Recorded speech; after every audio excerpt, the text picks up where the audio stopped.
राष्ट्रवादीचे सर्वेसर्वा शरद पवार यांच्या राष्ट्रवादीच्या अध्यक्षपदाच्या राजीनाम्यावरून बराच गजब माजला आणि त्यानंतर तो राजीनामा मागे घेत पवारांनी सुरू असलेल्या नाट्यावरती पडदा टाकला।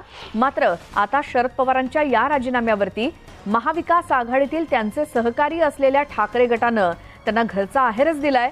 कारण शरद पवार हे राजकीय वारसदार निर्माण करण्यात अपयशी ठरल्याची टीका आजच्या सामनाच्या अग्रलेखातून करण्यात आली आहे। तसंच अजित पवारांचं नाव न घेता थेट नेतृत्वावरती निशाणा साधल्यानं खळबळ माजली आहे। ग्राफिक्सच्या माध्यमातून पाहूयात आपण आज सामनाच्या अग्रलेखातून नेमकं काय छापून आलंय। पवारांवरती परखड टीका करण्यात आली आहे। यामध्ये राष्ट्रवादी काँग्रेस पक्षाचं अध्यक्षपद सोडत असल्याची घोषणा शरद पवार यांनी करताच खळबळ माजणं साहजिकच होतं।